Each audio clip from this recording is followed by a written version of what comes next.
Good afternoon, Louisiana, and welcome to Bayou Bets for Monday, August the 8th. I'm Zach Ewing with Spencer the Guru Urquhart and Jim Derry here on this fine, rainy afternoon. Will we ever have a day in which it does not rain for the rest of the year? It doesn't seem like it. How long have you've lived in Louisiana? Like 5 years now. It's like 20 days in a row, man. It's never been this bad. It's the summer. It's supposed to rain. Although it beats 98 degrees. I will say this. If it keeps us, and I'm knocking on wood, from having any major storms, Don't say it. Rain every single day. Every single day. You're not supposed to say it. But I seriously, I didn't mow my grass when it was soaking wet. It was not good. Not a good situation. But today we're here. Well, I mean, it could be worse. I mean, for us old folks. And hello there, sir. Thanks for joining us again, Jerry. It's a sad day for us old folks. Olivia Newton-John and Roger Mosley both died on the same day.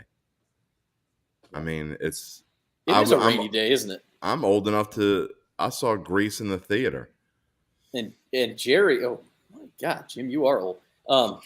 You're talking about the old one too, aren't you? The old one? Yeah. There's more than one? Isn't there a new one? Hey, Marcus, how are you? Jerry, by the way, leads us right into why this really is a rainy day, potentially. Jameis Winston left Saints camp this morning with a tweak, quote unquote, quoting Coach Dennis Allen, in his foot. We don't know any other information. Nobody knows anything other than that. He left kind of quietly, apparently left under his own power. It could be anything from he's right back out there tomorrow to he's got feet injuries are nothing to mess around with. They can keep you out a while. Feet injuries? Foot injuries, feet injuries. I think it would be foot injuries. No, hopefully it's nothing too bad. Yeah, foot injury. I mean, we saw with Derrick Henry last year, man, foot injuries can really be bad, but hopefully it's nothing serious. Hopefully no breaks or anything where he can be back for week one. Glad it happened now and not like, during the season. So hopefully this is no more injuries for Jameis, man. He's gotta stay healthy. Don't worry, the red rifle's around.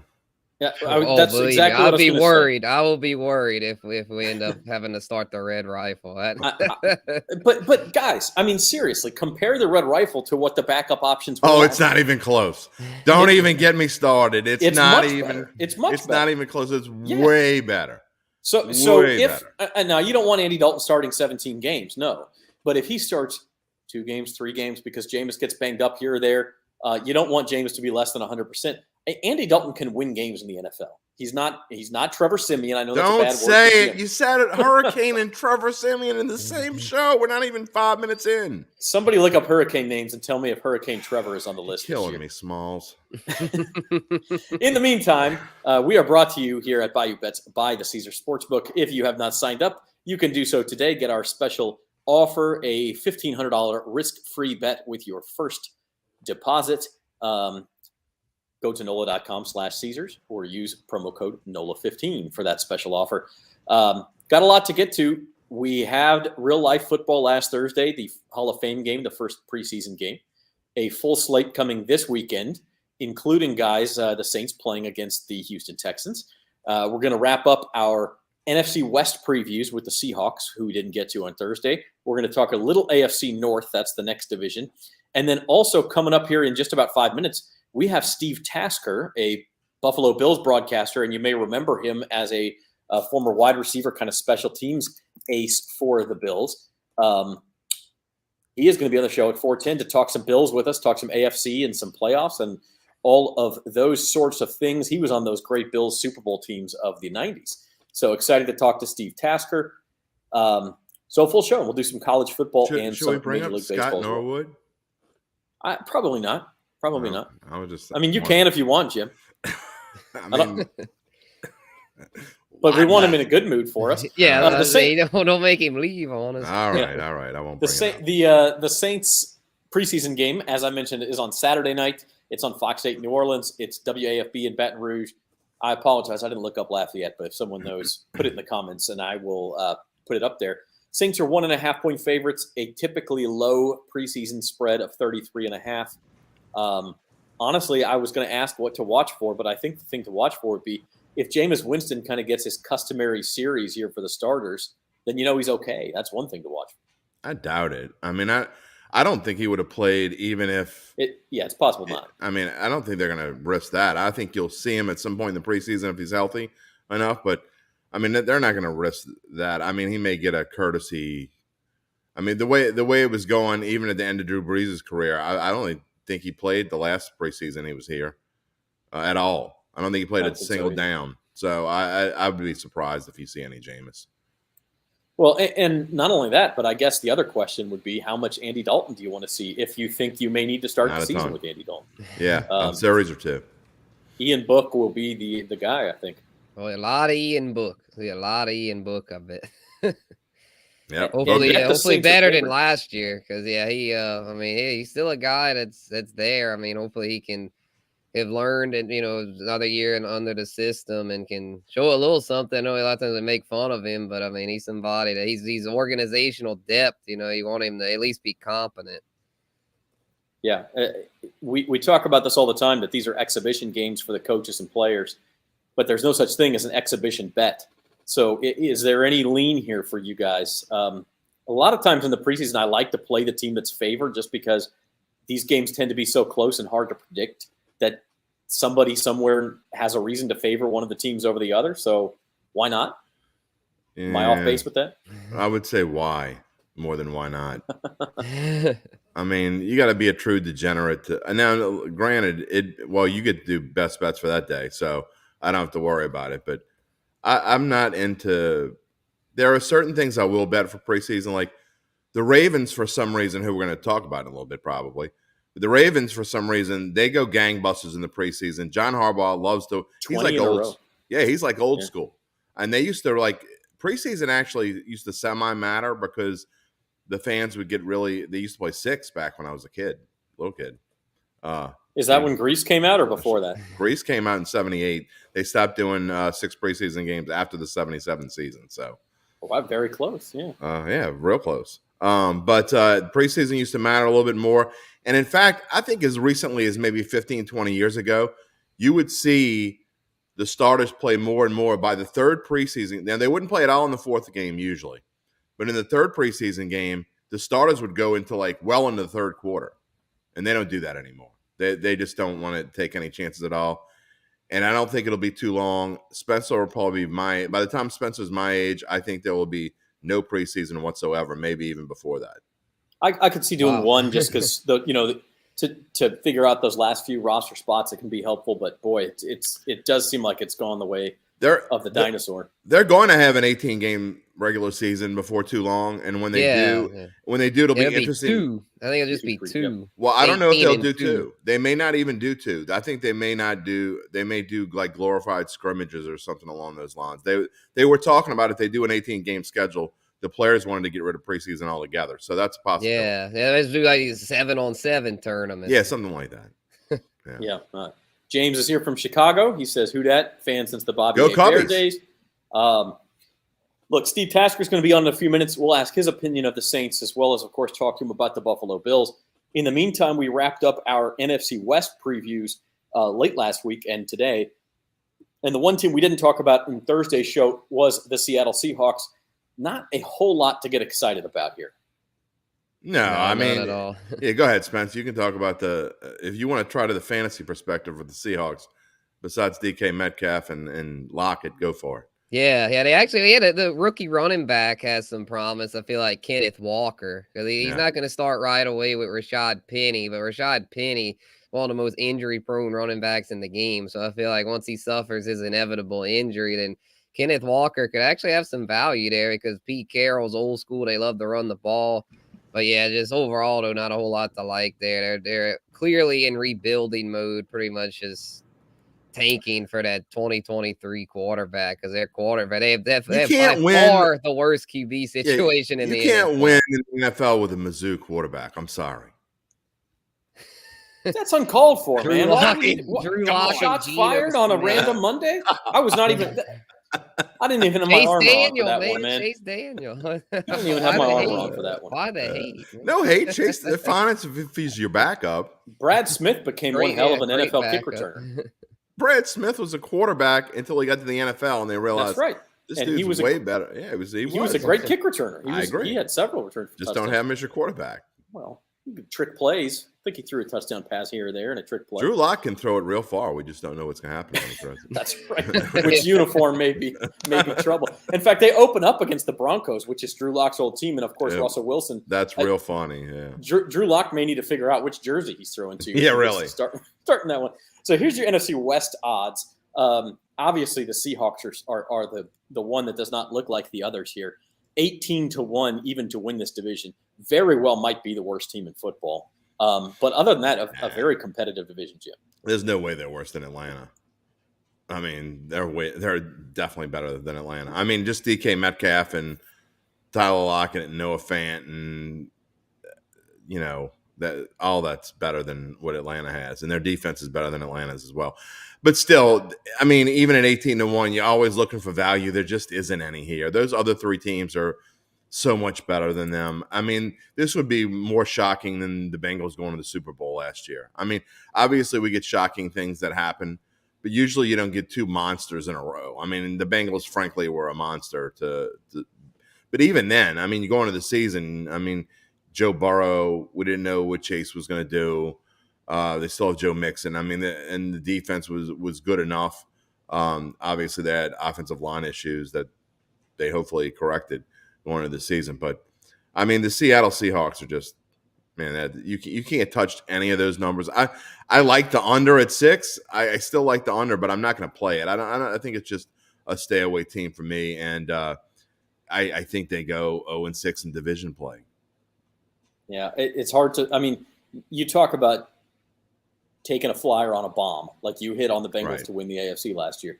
You got to have a reason, though. I mean, we talked about the Giants. Well, and I didn't bet that until October. When I saw that Burrow was okay from the injury, Jamar Chase was catching things, he was dropping balls in the preseason. It was fine. So I didn't bet that till like week 5 or 6. So look, if you want to look at the Seahawks, and I don't think their odds going to change all that much unless they got out some weird super start, which I don't think is going to happen. But you'll still get good odds on them later. There's absolutely zero reason to bet anything on the Seattle Seahawks right now. I mean, one thing about them is they play Monday Night Football right out of the gate with that return for Russell Wilson. Well, not a return to Seattle because the game's in Denver, but he's playing his old team. And if they get throttled in that game, if it's a 31-10 or something, look, I mean, that number could go up. Yeah, I don't think they'll get blown out in that game. I think that's going to be a low-scoring kind of fight kind of game. But it could go up.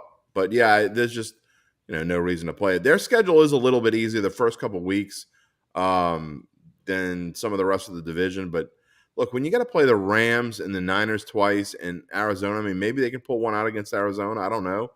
But the NFC West overall has a fairly tough schedule. So it's and then you talk about the AFC West in general. It's tough. Yeah, absolutely. Absolutely. We are waiting on Steve Tasker to join us. In the meantime, I want to take a quick preview at the division that we're previewing next on bet.nola.com, and that is the AFC North. And you talk about competitive divisions. I don't know that the AFC North is the best division in football. It may be the most balanced, though, Jim. I agree. I think wholeheartedly from top to – and it not just because it was last year. I think it's a very similar thing. I don't want to give any spoiler alerts out. We start with the Ravens tomorrow. Every team has big question marks, some bigger than others. One team in this division has a bigger question mark than any other in the NFL, I think. But when you talk about the Ravens, Lamar was kind of running for his life last year, and now they lose Hollywood Brown. I'm not so sure about his other receiving options. I mean, to me, when your best receiving option is probably your tight end, I mean, Mark Andrews is a great tight end, and Spencer could talk more to this than me. But I'm not sure J.K. Dobbins. He's just coming back off the ACL injury, just got taken off the PUP list, and their defense was ranked, I think, 25th last season. And what did they do to get much better? Well, they go get Marcus Williams. That's your big offseason signing. I mean, I'm not real sure about the Ravens, so we'll get to them tomorrow. But the Bengals are an interesting story. Can they follow up on what they did? They shored up their offensive line immensely with Lyle Collins from Dallas. They signed the Patriots center and the Bucks right tackle, excuse me. So they have the Bengals seem to have solved their problems. Is that enough to push them over the top? Can they be competitive every week with the Kansas Cities of the world and the Bills? Just because they beat Kansas City last year doesn't mean that they're better than them. We'll see. Maybe they're on their level now. And then you talk about Cleveland. I mean, geez. I mean, we don't know what's going to be up with Deshaun Watson. And will it affect the rest of the team, that lingering on? They have an easy schedule their first 5 or 6 weeks. So the Browns are looking to get off a good start. They're going to have to do it with Jacoby Brissett. And then the Steelers, bet against Mike Tomlin at your own peril. But it's going to be tough this year with Mitch Trubisky back there. And I don't know.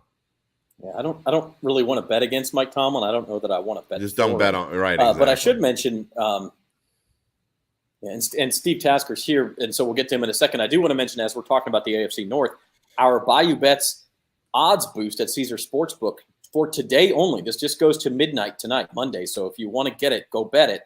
Joe Burrow to win the MVP. The LSU boy did so well last year. Boosted up to 14-1. It's not a huge boost, but it is something. It's a bigger number than you can get anywhere else. So if you're interested in a Joe Burrow to win MVP bet, today is the day to do it. Get him at 14-1. And with that said, let's bring on Steve Tasker to the show. And Steve is a Buffalo Bills broadcaster, of course, a former player, wide receiver for the Bills. Steve, welcome. Thanks for having me on, guys. Appreciate it. And he's here from Buffalo. And I think the first thing I really want to do, Steve, if we can, is just ask you some of your memories of playing in New Orleans, playing the Saints. I know the Bills didn't come down here a ton, but a couple times during your career, and what that was like, how you remember it. Yeah, it's a fun town to go to. Great stadium. I mean, it's one of the most iconic stadiums in the league. I mean, the thing's enormous. I was a part of the crew that broadcast Super Bowl 42 when the lights went out. I was part of that crew that went down there. Still, it's a fantastic stadium. When we played down there, I remember it was a big game for us. We actually beat the Saints, and nobody thought we were going to be able to beat the Saints on the day that we played them. That's the famous – here in Buffalo, it's famous because Jim Kelly, after the game, said, "You're a liar, you're a liar, you're a liar, you're a liar," telling all the media guys who told him that they thought they could – he said, asked them who thought we could beat the Saints that day, and they all said, yeah. And he said, "You're a liar, you're a liar." He went down the list. So a lot of fun stuff that happened in New Orleans. And I remember also, on a personal note, I busted my arm in that game. So there you go. The Superdome turf claims another victim. I was there, Steve. I remember it. I was in Saints garb and wasn't very happy that day. But that was quite a team. I have a confession to make, by the way, with you here. AFC playoff game against the Houston Oilers. I think it was 35-3, and I had the Saints were coming on right after you guys. I had to go to the store, so I'm like, yeah, this game's over. I'm gonna go to the store. I'll run to the store, and somebody in the store says, "Hey, it's 35-24." I had to rush home. I got home just in time to see the fantastic finish. What was the craziness of the greatest comeback in NFL history? Yeah, we got to 35-24. Actually, we got 35-17. We scored twice, and it happened so fast in that third quarter. I mean, we came out, there were 3 touchdowns down. We threw a pick six on like the first third down of this third quarter, and they run it back in, kick it off to us, and we go down and score, and it was 35-10. Then we scored again pretty quick. It was because we got a surprise onside. Scored again real quick after the first score, and it was 35-17. And people then started thinking, okay, now 35, and they started looking at the scoreboard, trying to figure out how many points we were going to need to get back in it. And 35-24 happened right then. And from that moment on, the 35-24, it got really interesting because the momentum was there. There was a lot of time left in the third quarter, let alone the second half. And the Oilers had shut it off. You could feel it. They were just trying to get out of that game. And, we're a team that had a lot of pride. We'd been to 2 Super Bowls already. We lost both of them, but we'd been to 2 Super Bowls already. So we had a lot of pride in the locker room. So we just started playing hard, and we got a little lucky as well, and ended up winning that game in overtime.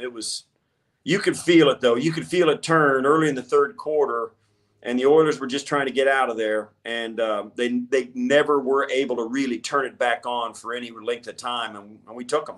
And Steve, something about Frank Reich, he was just kind of, there was this belief around him. I don't know what it is. And even him as a coach today, I find interesting, but there's something about that guy. It seems like everybody just kind of rallies around him. Yeah, he's a leader. He's an extremely intelligent guy, great leader, smart guy, a great friend, teammate.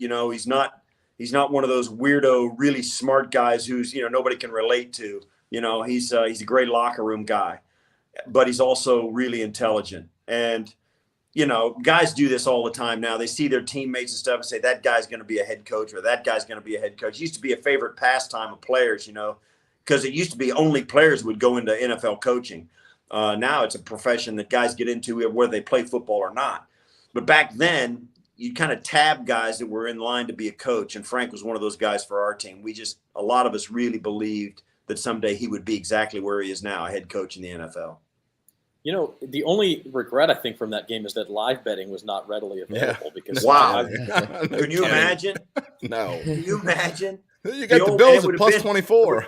It would have been the old tabs that roll in an old train station, right? Just changing every second. Yeah, imagine what the money line would have been. Are you no kidding?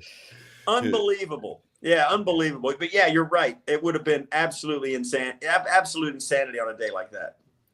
Well, let's talk about this year's Bills team, Steve, because, if you look at what the odds makers say, they are, bar none, expected to be the best team in the NFL. They have the highest win total, the lowest Super Bowl odds, a heavy favorite to win the AFC East again.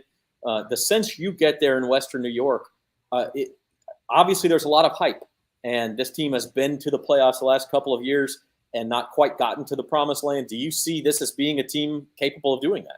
Yeah, the problem is when you get to that end of that, you've got to play well on that day. They were good enough really 2 years ago when the Chiefs beat them by 2 touchdowns in the AFC Championship game. They were good enough then. In that game, the AFC Championship game, I'll contend even now, the Bills played the worst game they played in the 2 months leading up to that game. And the Chiefs played their best game of the season on that day. And it was a 2-touchdown win for the Chiefs in the AFC Championship game. Then last year, of course, we all saw that game in 13 seconds. When you get to that point of the NFL season, you got to play well on that day, because any team you're playing, whether it's the Bengals, the Rams, the Chiefs, the Bills, the Packers, the 49ers, you pick it, and those teams are going to be ready to play. And it's whoever plays best on that day. And even in those certain drives or those certain instances, those certain situations on the game. So the Bills have been good enough for 2 years already to be a contender. They're right up there with the Green Bays, who are always in it. The Rams, who are going to be in it, the Chiefs, who are going to be in it. They're one of those teams. But it's a long way from September to February, where who's going to be available, who's going to be hurt, who's going to be there at the end of the season. The Bills entered the season into the playoffs last year, except for Tre'Davious White, their great cornerback. They were as healthy and sharp and fresh as any team in the league. Sean McDermott and Brandon Beane have a real knack for getting their team primed for a playoff run. We'll see if they can do it this year, but they've earned these expectations. They're in familiar territory. They had high expectations a year ago. And so the expectations they're more a superstitious kind of chilling effect for the fans. The fans don't want to be the favorite, right? They want to be Buffalo. They want to be the underdog, right? No such luck. This is a team that deserves all the high expectations. They're really good. They're really deep. They're really talented. And I think Von Miller and guys like that are the final cherry on top of the cake that gives people the faith that this might be their year. And I think, go ahead, Jim. I'm sorry, just one follow-up to that. You mentioned the 13 seconds, Steve. 13 seconds away from beating the Chiefs. Obviously, they would have had to win another game after that. They would have had to beat the Bengals to get to the Super Bowl. This is a pretty veteran team at this point. Any worry about a hangover from those 13 seconds and being that close, or is that a thing of the past at this point? No, I think it's a lesson learned. I think they learned some things from it. I think, you go back 2 years in the 2020 season, the COVID season, where they lost or maybe it was a 2019 season where they lost on the Hail Murray in Arizona. What gets lost in that is the fantastic job Josh Allen did to go down and take the lead in a game that was hard fought. They had a fantastic last drive offensively, and then it took a luck chuck down to the end zone to DeAndre Hopkins to win that game for the Cardinals. They learned something from that. They learned something from the tough time they had in the AFC Championship in that season. They learned something from that 13 seconds. They learned something from an overtime loss last year to Tom Brady. The GM, the head coach, learned something from the only game they lost badly last year was to the Indianapolis Colts, 41-something. The Colts came in, a chip on their shoulder from getting put out of the playoffs the year before by the Bills, and they rolled the Bills up. The only team that's done that in 3 years, for my money, were the Colts last year. So they've learned lessons, and that 13 seconds is going to go a long way towards it being that much more difficult for a Bills opponent to get themselves off the hook, because the Bills are going to set the hook in a lot of teams. They're going to be a tough out, and it's going to be harder as these years pass and all these hard lessons have been learned. It's going to be harder for teams to get themselves out of a tough spot when they're facing this Bills team. So it was a hard lesson learned, that 13 seconds, but it's going to serve them well perhaps in the future. For sure. And I know there's a lot of new weapons in town this year. And, and then the young guys have been hearing a lot of good reports out of camp about Gabriel Davis and Isaiah McKenzie. Yeah, I'm a fantasy football enthusiast. That's why they call me the guru. I'm real into that kind of stuff. So I want to get your thoughts on a Davis and McKenzie. Do you feel like they're going to live up to the hype and really break out as those second and third options next to Diggs? Yeah, I think so. I think Davis is going to be on the field. He's the number 2, so he's going to be on the field all the time. He worked himself up ahead of Emmanuel Sanders at the end of last half of last season. He took over for Emmanuel Sanders as the number 2, and of course he bloomed in that Kansas City game with 4 TDs. I think if Gabe Davis doesn't have a multitude of catches, I do think he'll have a disproportionate amount of touchdowns. That seems to be the way it goes for him. He's a great weapon away from Diggs. Diggs is going to continue to be stellar and is going to draw some attention. Gabe Davis has a knack for being open when Allen needs him. Josh trusts him. McKenzie as well. I think right now the slot position is Isaiah McKenzie's to lose. Now, Jamison Crowder, who was out for the first week of camp, is working his way back in, had a pulled calf. So it remains to be seen how effective and how well he's going to get back in there, and whether Crowder can really push McKenzie off the field. There's a couple of things going on there, because McKenzie is still, I think, their number 1 option as a return guy, except that Marquez Stevenson just got his foot hurt, who might have been the return guy, which that means leaves a vacancy there. And if they want to plug McKenzie into the return role and then just move Crowder into the slot so McKenzie can do one or the other, that's one thing. But for right now, McKenzie is the slot guy, and I think it'll stay that way for the foreseeable future, at least through this first couple of weeks of the preseason. Crowder could wrench that slot away from him, but he's going to have to play well to get it. McKenzie has played well for this club over the last 2 years. He had a game in the last part of 2020, I believe, 2020, where he absolutely dismantled the Dolphins. And then also last year when he dismantled the Patriots in Foxborough. So every time McKenzie's been on the field as a slot, he's done well. But Jamison Crowder has played well against the Bills as a member of the Jets. So both those things give both those guys a dose of credibility with the coaching staff as to how good they can play. I think it's a battle, but right now McKenzie's got the edge. Steve, how does this team feel? How does the feel compare to when you were playing with the Bills, late 80s, early 90s, and 4 straight Super Bowls? You know, my 24-year-old son, it's common now. He's become a huge Bills fan. He has a Josh Allen jersey. He thinks Josh Allen's the greatest thing since sliced bread. And you see that everywhere. I mean, you know, back in your day, Jim Kelly and Thurman Thomas and everybody loved those guys. How does the field compare to back then? You know, it almost feels bigger, even though that was a team that was going to the Super Bowl every year and they were on Monday Night Football. This team will be that way this year. They'll be on Monday night, 5 primetime games and all of that. I think it feels bigger now because of social media and the fact that the NFL is actually an even bigger presence than it was 30 years ago in the 90s when we were playing. I think social media and the attention and the 800-pound gorilla that the NFL has grown into, even bigger than it was then, makes it a little more exciting now. I mean, it's easier to interact with fans of your team, and the NFL is just omnipresent everywhere. It was big, particularly even for us players, obviously, because we were living in it.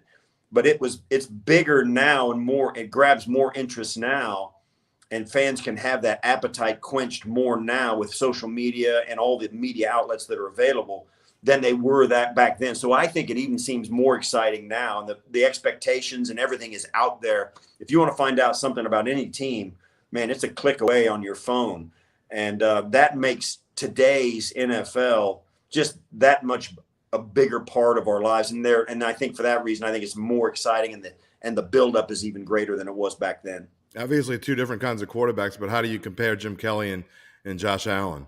Yeah, you're right. Jim was a hard-nosed, tough leader who was a warrior, kind of a tough, accurate passer, stand in the pocket, take a hit, make the play, always wanted to win. Didn't care whether he threw it or whether he handed it off to win. Didn't care one or the other. He just wanted to win, would do whatever it took, and he called the own plays. He called us 50-50 run pass right down the stretch, and was a first ballot Hall of Famer for that reason.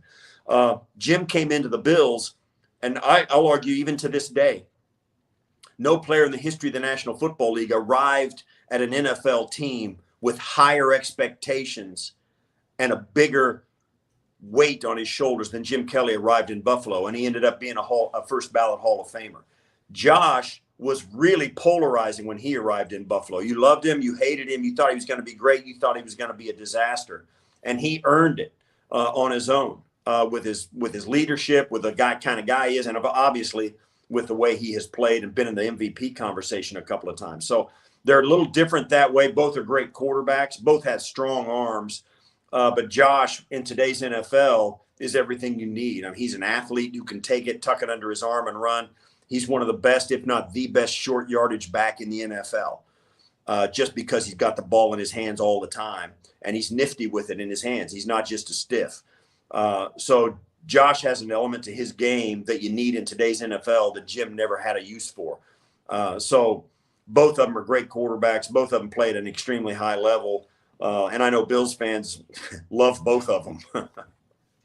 Yeah, man, I know the backfield is the Allen there. It takes away a lot of the goal line carries. But I guess my question for you would be, like, which running back do you expect to shoulder the majority of the load? Because I know Singletary and Moss are back, but then you got the rookie James Cook in town now, who's looking intriguing. Well, it's hard to tell the future. But I think Singletary is going to start the season and get the lion's share of the carries. But as this season rolls along, that could evolve, and it could evolve quickly. Just like Gabe Davis in the middle of the season took over the number 2 wide receiver spot, I can really easily see James Cook rolling into, and at the end of the season, becoming the number 1 guy for Buffalo, both in the run game and the pass game. Certainly in the pass game, he's way better than what they have had in the past. He's got the ability to split out wide and win a physical matchup with a nickelback or a third or fourth corner. He can get open and be an option in the passing game. In between the tackles, if you hand it to him, he's big enough and has enough instincts to get it in there and run off tackle.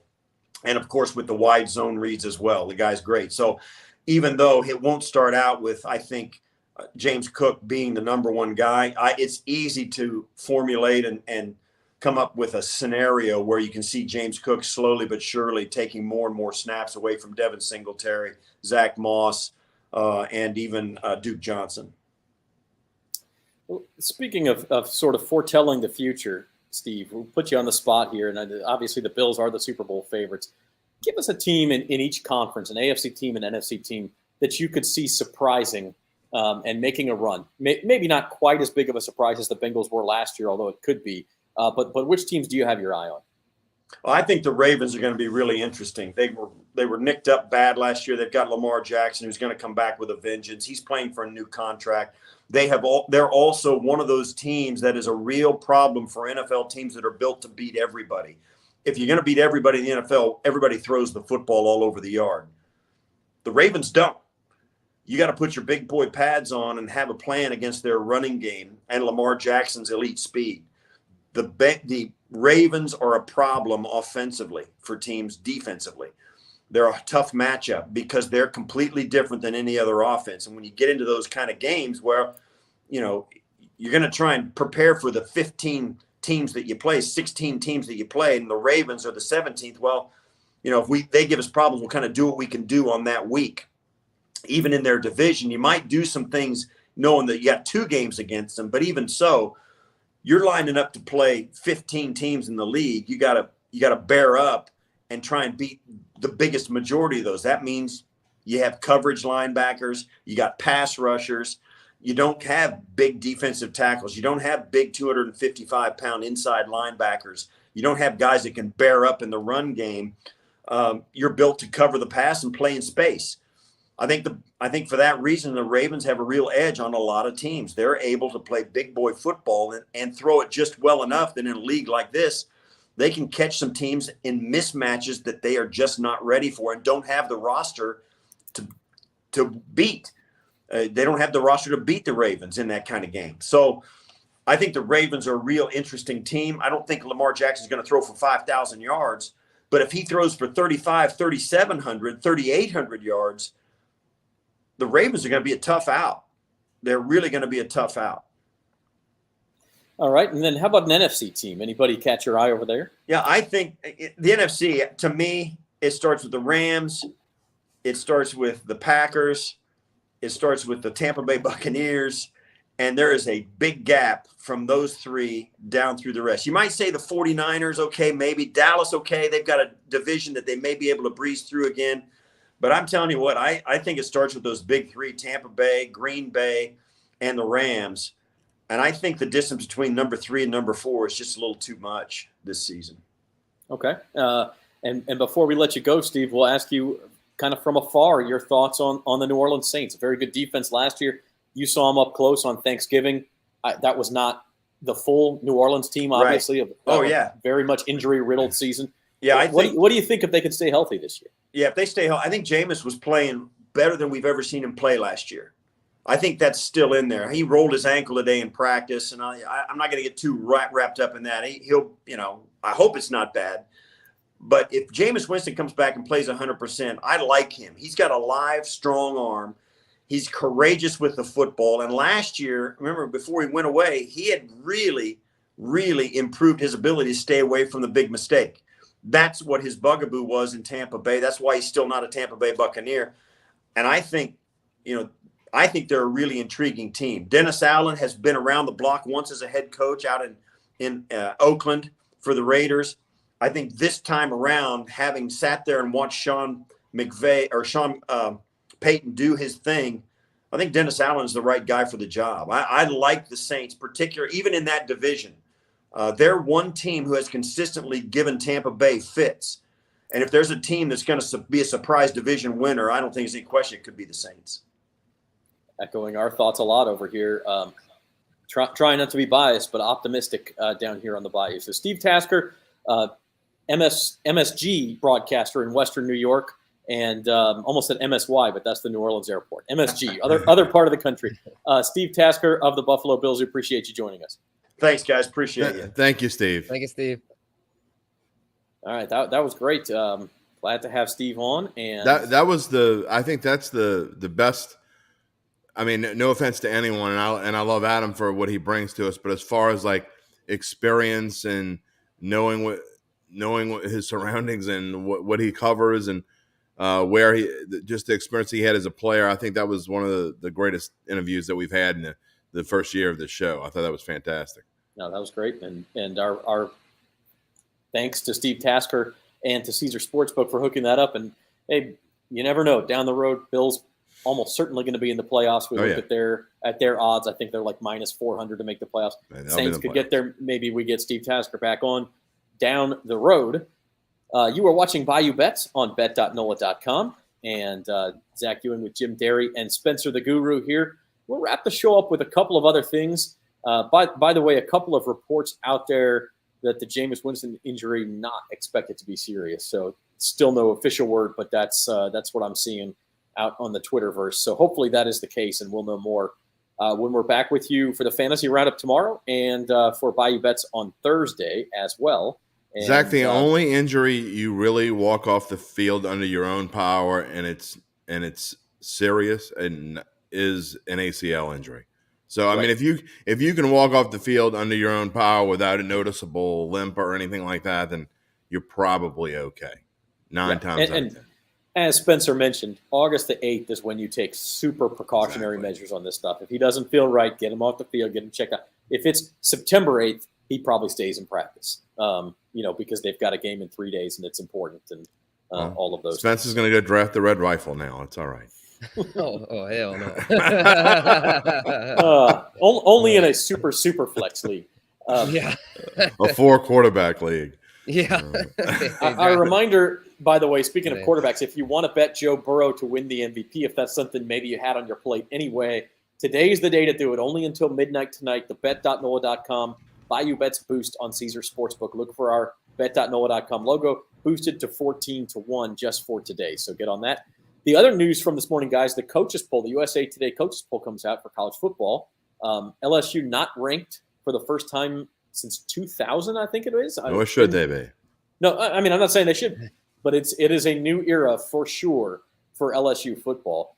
Here are the top 10 teams plus a couple of interesting ones with their odds.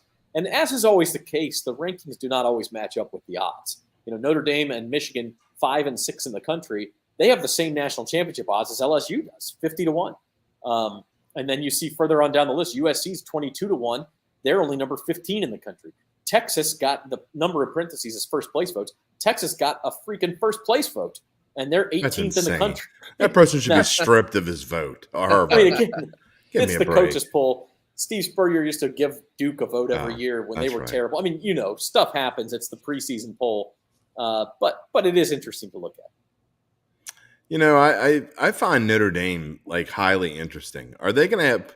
They might. You want to talk about? We always talk about players that play with chips on their shoulders. Notre Dame might play as a team with a chip on their shoulder. Losing Brian Kelly and having a longtime assistant come in and be the head coach there. I think that's a really good number because we've kind of talked about it before. If they can find a way to get Notre Dame in the playoff, they're going to. So really, you get a decent shot at them to get in there because they're going to have a better chance than a lot of other teams to get in because they're Notre Dame and they drive ratings. So I think at that number, I'm not saying they're going to win the national championship, but at 50-1, I think that might be a good value. And I know we talked about Utah and teams like that, but I like that team to have a potential shot to get in there. I mean, it's the same number as LSU. And I mean, no offense to LSU, but Notre Dame's got a better chance of getting there than LSU does. No doubt. There's no doubt about that. Now, I will say this about Notre Dame. They've gotten to the playoffs the past couple of times under Brian Kelly with a fairly soft schedule. I mean, not soft, but not SEC West. But this year, Notre Dame opens at Ohio State, which maybe the good part about that is it's the opener. You can lose that game and still recover and make the playoff. But they also have to play at BYU, which is not an easy game. They play Clemson in Notre Dame, and end of the year they play at USC. So they're playing legitimately tough games where usually you can't get into the playoff with 2 losses. It depends on how everything else works out. But it's tough to say. I mean, that could really work in their favor, though, too. Yeah, between Ohio State, Clemson, USC, throw BYU in there maybe. You see a couple losses real easy when you look at Notre Dame. For sure. But I mean, again, you talk about it, and though that could be, you look at it now as a negative because it's not as easy. But if you go through and you say you just lose to Ohio State and you beat everybody else, I mean, then you're a clear cut in, and depending on how the rest. So I like those odds, and I certainly don't understand a Clemson at 10-1. I don't get what I mean. I know they're Clemson, but 10-1. I mean, come on. We talked about Utah, how we liked Utah and their chances, and Texas A&M at 25-1. Hey, you upset on Alabama on any given day like Johnny Football did, and who knows? I mean, I will say this about Clemson: that's about 3 times better price than you could get them at any point in the last 5 years. So If you think DJ Uiagalelei is the answer, or they have another answer at quarterback, maybe. Glad I don't have to do play-by-play for that one. They get into the playoff. I don't know. I mean, the other thing is, you know, Jim, if Notre Dame opens with Ohio State, let's say they spring an upset. Ohio State's not ready for Marcus Freeman's defense or something. 50-1 becomes 10-1. That's right. Real quick if they win that game. Real quick. So if you believe in Notre Dame, you need to get them now. And you put $10 on. I mean, come on, $10 gets you 500, and you could say you look like a genius. You don't have to credit us. Just say, I knew Notre Dame was going to win all along. You just look like a genius. Yeah, no doubt about that. All right, we'll wrap the show up here on this Monday with a little baseball talk. Spencer, you wrote the betting recap for MLB that's up on bet.nola.com this morning. It was a monumental week in a lot of ways. I mean, the Cardinals swept the week. That NL Central looked like it looked like it was going to come down to the wire between the Brewers and the Cardinals, and maybe it still does. But the Cardinals clearly have a leg up now, and the Mets sweep a 5-game series from the Braves. The Braves World Series odds were down to like 8-1. Now they're up to 13-1 because now it looks like they're almost certainly going to have to go through that wild card round. So it's been a monumental week. Yeah, and the Dodgers swept the Padres. They were undefeated too. They covered every run line for the week. I don't think I'd ever seen that before. I was like, dang, it's just unbelievable. Yeah, the Dodgers, Mets, and even my Cardinals were just really made statements. I feel like, after the trade deadline, they came out and played really strong, established themselves as the favorites in their respective divisions. And so, yeah, it's going to be wild. And it's going to be wild to see who can get those last few playoff spots, because the way it's looking now, the Brewers might be on the outside looking in. They're kind of collapsing. If you look at this list, the Dodgers and Mets are all but in. I mean, that would have to be historical to get them not in. So, and the Braves, look, the last time we did this, the Braves were not even on the board. Now they're minus 4,000 after losing 5 in a row. They're almost certainly going to get in. The team I look at is, and you can by the way, you can bet the no on all of these. You can bet the not to make the playoffs at a lower price, obviously. But the Padres, they've only got I think it's a 1-game lead on the Phillies for the last wild card spot, and then like a 2.5-game lead on the Brewers. So the that's Padres, all Juan Soto there. They made a big move, but Jim, they're not a sure thing to get in. Not at all. I don't think they are at all. And honestly, I don't like them when they get in. I wouldn't. People were trying to jump the gun. There were rumors about the Juan Soto trade before it happened, and people were trying to jump the gun and bet money on the World Series. I'm like, I still don't think the Padres are a great bet, even with Juan Soto. I mean, baseball is so much different than a lot of other sports, because to me, one player doesn't always make the difference. I mean, you're not talking about a team that was devoid of talent in the first place, but they have so many. They're just weird. I don't get a good vibe from the Padres. I don't think they're going to make a big push. I will say this while Spencer's on the air, and I'm not just saying this. Lord knows, being a Cubs fan, I don't have a lot of love for the Cardinals, but I will say this: 10 times out of 10, I'm taking Cardinals over Brewers. Please, you can knock those guys out of the playoffs. That'd be wonderful. Well, this is a pretty clear-cut NL race. I mean, of these, this is 8 teams listed on this page. 6 of them are going to make it. The Giants are the long shot, so 6 of the other 7 will make it. That's why there's no value here, really. I will say this, though. The Padres, the no is plus 400. So a 4-1 shot on them not to make the playoffs. If there's any value, maybe a little bit. Look out for the Phillies. If they catch fire a little bit in the last part of the season, and Bryce Harper comes back and can be Bryce Harper again, they can make some noise. I'd be scared of the Philly Bombers a little bit. I mean, those dudes can hit. And so, I mean, if they get in the playoffs and the way Aaron Nola's pitching right now, that might be a little value for the World Series, or maybe NL Pennant or something like that. Just put a few bucks on it. Yeah, they're at 40-1 right now. I was thinking their odds, they're on a 5-game winning streak. But, yeah, their odds are still at 40-1. So they're one, I'd say, if you're going to bet them now. Because with Wheeler and Nola, they've got solid pitching to go with their stacked lineup. And Bryce Harper should be back in the next, 2-3 weeks, Spencer? I think beginning of September, they say. Yeah. So, it's not, their lineups are not really stacked right now. But, if they could get Harper back, then it's a different story. And then they could really be a legit contender at that point. Just in time for the Dairy Bombs playoffs. We don't have the World Series odds up here today, except the Phillies at 40-1. You get a better number on them than the Mariners, 35-1. The Cardinals, 28-1. Everybody else, I think it's pretty clear why they have a better number. But same number as the Rays and the White Sox and the Brewers. I mean, yeah, I like the Phillies better than any of those teams. I really thought coming into the year they would have a problem with defense and their bullpen. And so far, that has not hurt them that much. I think that's what's keeping them from being great. But I had a future on them at 28-1 before the season, and I may go put another $10 on it just for the heck of it. I mean, just maybe the Phillies will be my team to root for in the postseason. Who knows? Now, this is what I was going to say about the Padres, Jim, when we're still on the National League. The thing about they added Juan Soto and Josh Bell. And they're going to get Fernando Tatis Jr. back. And the first four in that lineup, you have to throw in Manny Machado to those three guys, is fearsome. It's fearsome. Sure. It is. There's no doubt about it. I agree. But when you have those innings, let's say it's 3-3 in the eighth inning of a playoff game, and they're sending up Jake Cronenworth, Austin Nola, That's right. and Jurickson Profar to the plate. Like, their lineup does not have the depth that most other playoff teams do, where you 5, 6, 7 come up in that order, and you go, okay, good relief pitcher ought to be able to shut these guys down. And can they get the run that they need in a close playoff game? I don't know. I agree wholeheartedly with that. I just don't, and another thing, everybody talks about Tatis is coming back. You got to temper your enthusiasm. I don't think you're going to see the Fernando Tatis that we saw that's on the cover of MLB The Show. I mean, you're going to see a great player, but I mean, temper your enthusiasm. He's probably not coming back for another couple of weeks. How long is it going to take him to get into shape? And will he be the Tatis of old by the time they get to October? If they make it in October, I don't know. Got to have the timing. Yeah. Got to have the timing when you're a hitter. American League, real quick before we go. Yankees and Astros are the teams that are all but in.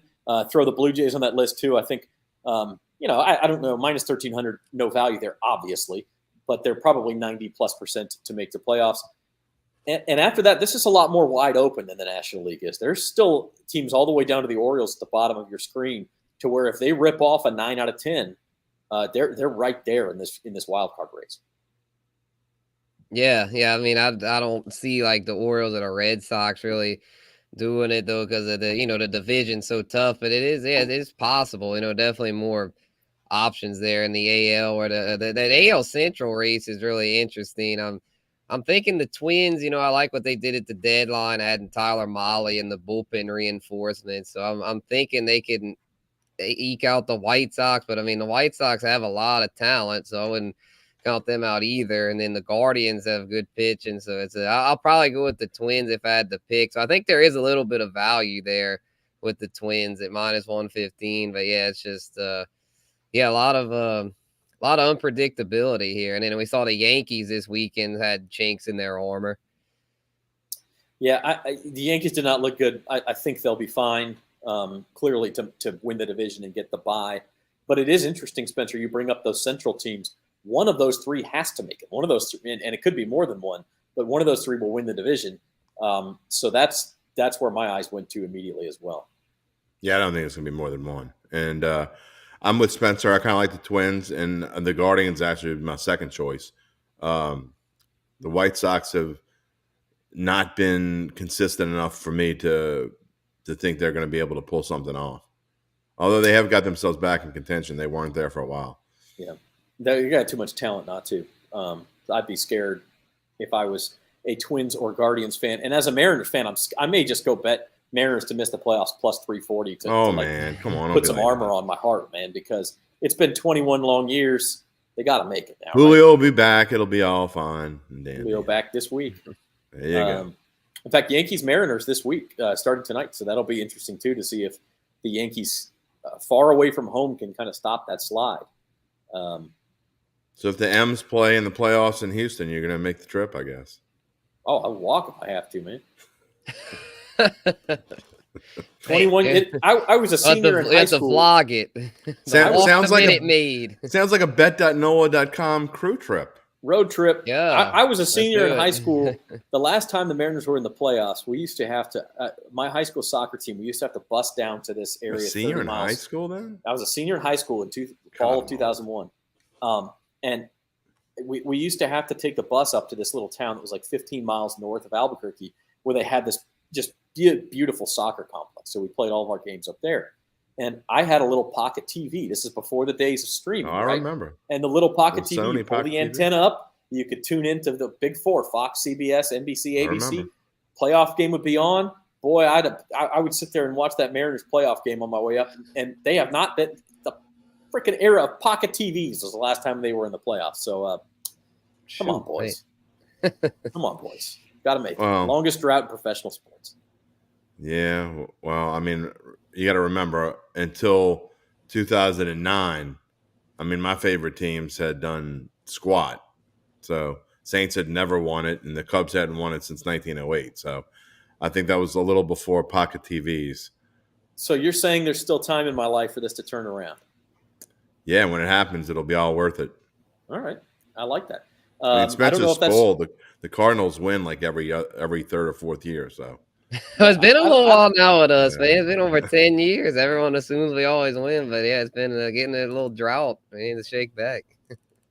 Well, Pujols will finish his career in style. He'll hit a grand slam in Game 7 of the World Series, and oh my gosh, boy, would that be nostalgic? Oh my God, beat the Mariners in Game 7. I admit I was spoiled as a youngin. You know, growing up with the Cardinals, had won 2 rings in the Saints, so I was like, man, this is fun. We're gonna just keep this up, right? But it's been, you know, reality set in here. You know, it's been over a decade now, so hopefully we can get some more. I'm maybe too young to complain about Spencer calling himself a youngin. Referring to himself as a youngin before now. But Jim, I think you can probably say you're still a youngin. I just told you I saw Grease in the theater. And nobody. And there's probably, if of the 1,000 people that tuned in at some point today, there's probably 20 people who know who Roger Mosley is, and I'm one of them. So there you go. I've heard the name, but I got to admit, it was TC on Magnum PI. Yeah. All right, let's do final thoughts. Our hour's almost up here on Bayou Bets. Spencer the Guru, your final thought for this Monday. All right, yeah, I'll go with NASCAR again. I like to shout out NASCAR. The race yesterday was pretty interesting. You know, the 15th different winner happened. You know, Kevin Harvick broke through, which I was happy about because he was one of my Fast 5 picks. You called that, yeah. Yeah, I was like, so he took the lead there at the end. I was like, let's freaking go, man. I was so happy. And then the crazy thing was, like, Bubba Wallace, the second place driver, he nearly had won it, and he was also a driver who had yet to win. So if Harvick would have had something happen, Bubba would have been the 15th. So it's just unbelievable. I've never seen a NASCAR season like this where it's just so unpredictable. Because I mean, for a while there, I was kind of in a slump as far as getting the winner, but lately I think I've now got 3 out of the past 4.